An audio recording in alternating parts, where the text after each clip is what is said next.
महिला सरपंच के महिला काउंसिलर के तालुका पंचायतना कोई पण होद्दा पर महिलाओं होय छे त्यारे घणीवार एवुं जोवा मळतुं होय छे के मात्र महिलाओं नाम खातर ज चूंटाय छे, परंतु महिलाओना चूंटाया बाद कां तो तेमना पति कां तो तेमना पुत्र वहीवट करता होय छे।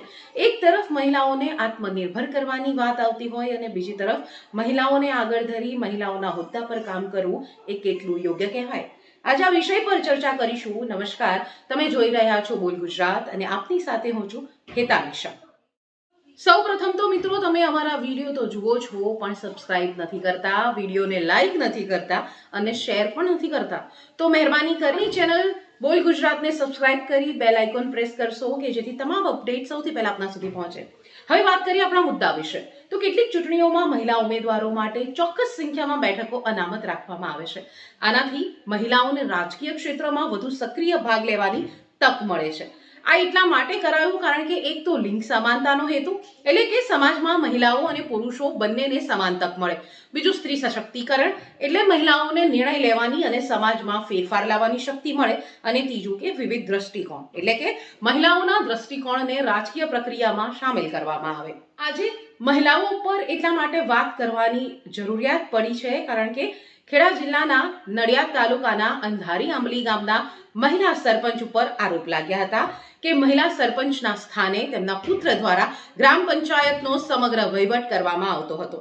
આ ઉપરાંત તલાટીની હાજરીમાં જ મહિલા સરપંચના પુત્ર જોગેન્દ્રસિંહ ઠાકોર તમામ દાખલાઓમાં સરપંચ વતીના ખોટા સહી સિક્કા પણ કરી આપતા હતા। આ સમગ્ર મામલાનો વિડીયો વાયરલ થયો અને વિડીયો પુરાવાને આધારે અંધારી આંબલી ગામના રહીશ ગિરીશભાઈ સોઢા પરમારે લેખિતમાં કલેક્ટર, ડીડીઓ સહિત અધિકારીઓને ફરિયાદ કરી અને ફરિયાદના આધારે તપાસ બાદ ડીડીઓ દ્વારા અંધારી આંબલી ગામના મહિલા સરપંચને સસ્પેન્ડ કરવામાં આવ્યા। તો આ સમગ્ર મામલે મહિલા સરપંચને પૂછવામાં આવતા તેમણે જણાવ્યું કે કેટલાક લોકો દ્વારા અદેખાઈ રાખીને સમગ્ર કાવતરું રચીને મને સસ્પેન્ડ કરવામાં આવી છે। મહિલા સરપંચ જે પણ કહે, પરંતુ અંધારી આંબલી ગામમાં તો વિડીયો વાયરલ થયા બાદ ડીડીઓ દ્વારા પગલાં લેવાયા, પરંતુ એવી ઘણી જગ્યાઓ છે જ્યાં મહિલાઓ ચૂંટાય છે પરંતુ મહિલા નહીં, મહિલાના સ્થાને તેમના પતિદેવ અથવા તો પુત્ર કામ કરતા હોય છે।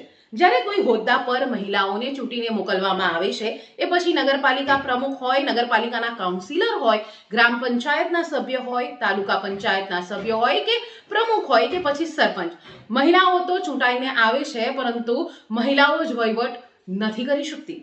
ઘણીવાર એવું જોવા પણ મળે છે કે મહિલાઓની જ ખુરશી પર તેમના પતિદેવ અથવા તો પુત્ર બેસીને વહીવટ કરતા હોય છે।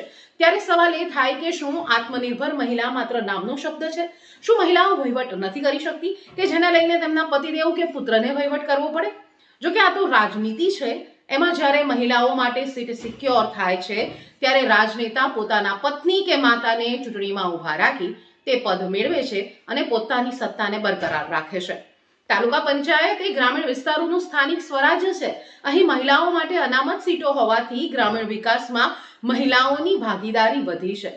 મહિલાઓ માટે અનામત સીટો એ મહિલા સશક્તિકરણ માટે એક મહત્વનું સાધન છે। આનાથી ગ્રામીણ વિકાસમાં મહિલાઓની ભાગીદારી વધે છે અને સમાજમાં સકારાત્મક ફેરફાર આવે છે। પરંતુ મહિલાના સ્થાને જ્યારે તેમના પુત્ર કે પતિ શાસન કરે છે ત્યારે મહિલાઓના અસ્તિત્વ સામે પણ સવાલ ઊભા થાય છે। જો આપના વિસ્તારમાં પણ મહિલાના સ્થાને તેમના પતિદેવ કે પુત્ર વહીવટ કરતા હોય તો અમને જાણ કરો, એનો વિડીયો અમારા સુધી મોકલો। અમે અમારી ચેનલ બોલ ગુજરાતમાં આપનો આ મુદ્દો ઉઠાવીશું। આ વિશે આપનું શું માનવું છે તે અવશ્ય કમેન્ટ્સ કરીને જણાવશો અને અમારી ચેનલ બોલ ગુજરાતને લાઇક, શેર અને સબસ્ક્રાઇબ કરવાનું ભૂલશો નહીં।